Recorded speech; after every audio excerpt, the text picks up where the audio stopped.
While the world is changing, Pakistan has decided to keep its options open based on its own strategic interests. So while blocs are forming and China and Russia seem to be getting closer and closer together and forming an axis of resistance with Iran and North Korea, we'll see how long that lasts, but it is clear that many countries are watching what is happening quite closely. 2024 was a year of intensifying political tensions in Pakistan, as well as economic challenges. The year was also marked by democratic regression. And sadly, public optimism seemed to be in short supply because an opinion poll at year-end found that almost 80% of people felt the country was going in the wrong direction.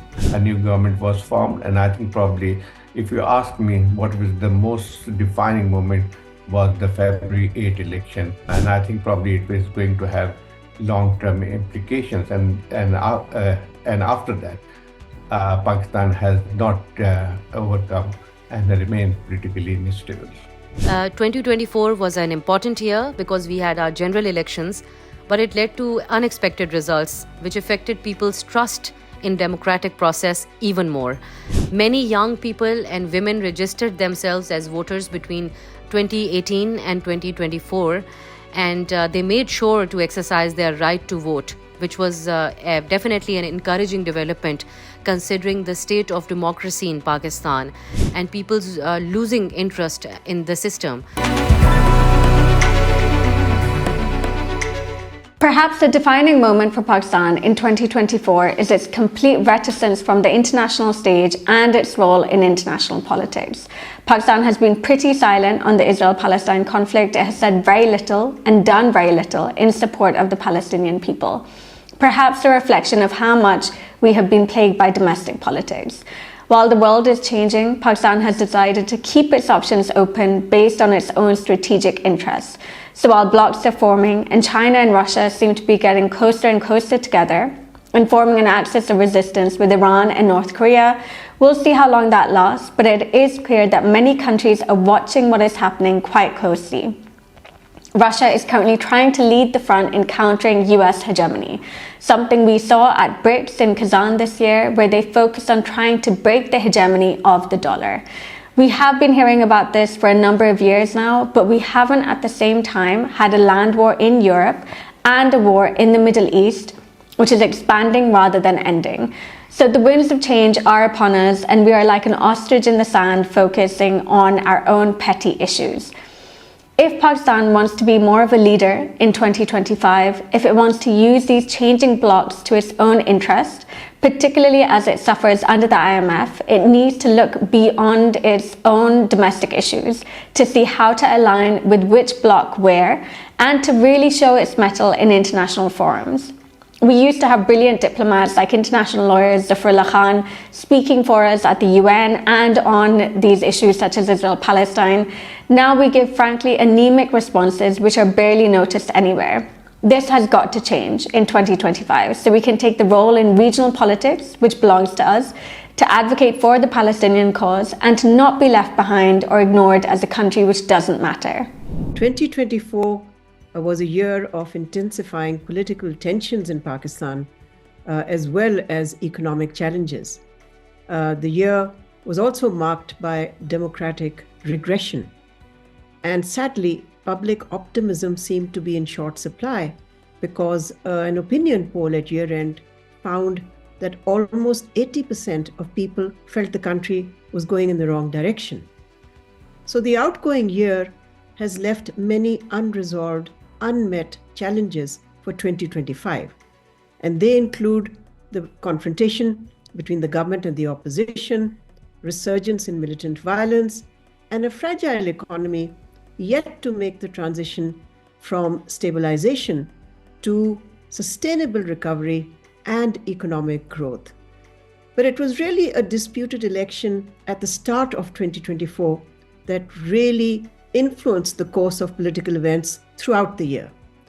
The election led to allegations of ballot fraud.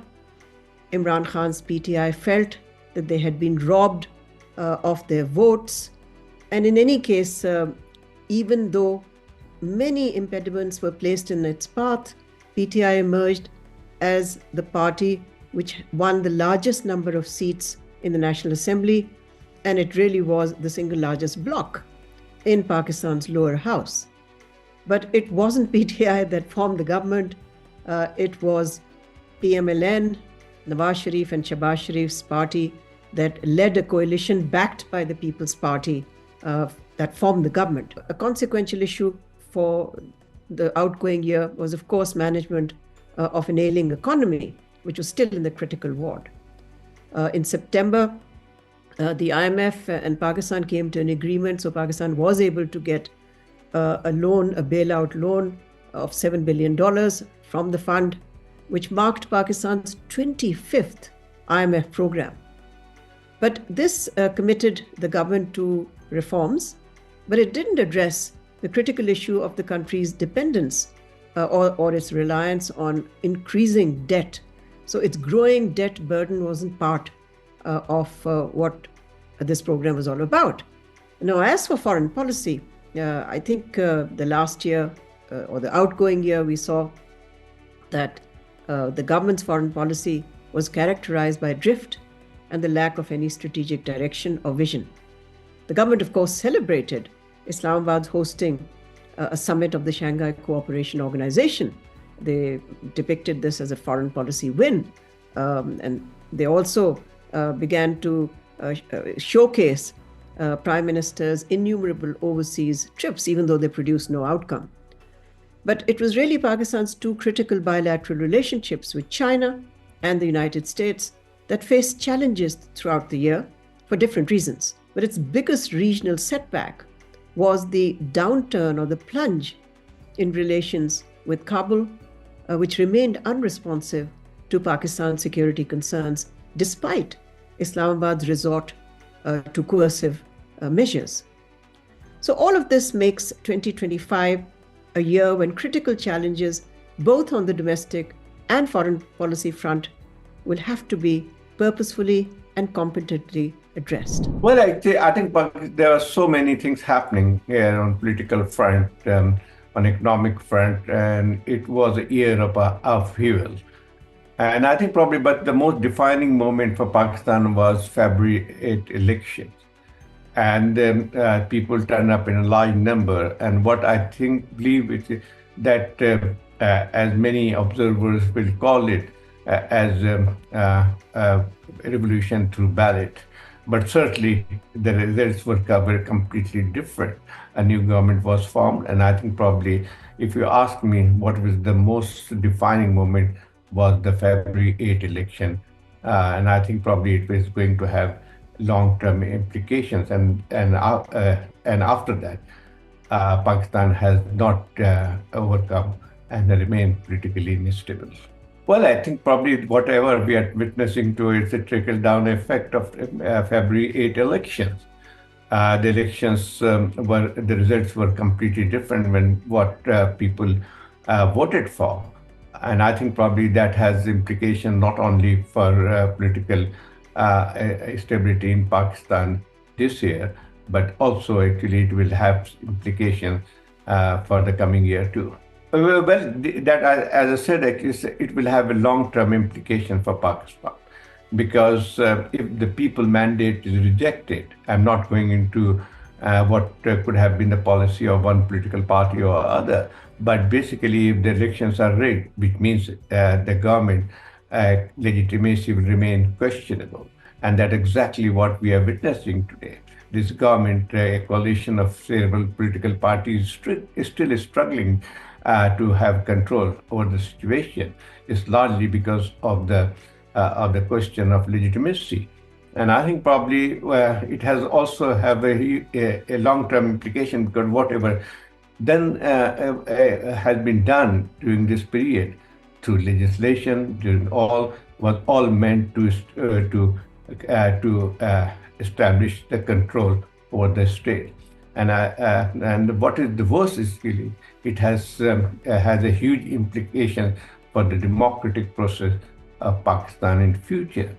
And exactly what we have seen this year, the government has passed several legislation, and the basic purpose is to control the to to strengthen or reinforce its stranglehold. What we have seen, 26th Amendment in this Constitution, which is an attempt to bring judiciary under the control of the government or executive. Then we have also witnessed some kind of law, which has allowed the Chief of Army Staff to stay in the post for 5 years. This is unprecedented, and all that will have a spillover effect next few years, and that's not going to go away like this. In context of politics in Pakistan, 2024 was an important year because we had our general elections, but it led to unexpected results which affected people's trust in democratic process even more. Many young people and women registered themselves as voters between 2018 and 2024, and they made sure to exercise their right to vote, which was definitely an encouraging development considering the state of democracy in Pakistan and people's losing interest in the system. However, the controversies surrounding the electoral process have raised really serious concerns. So I believe this was a crucial moment for Pakistan and Pakistan's future of electoral politics, and the next elections will definitely show us how the people of Pakistan will react to it.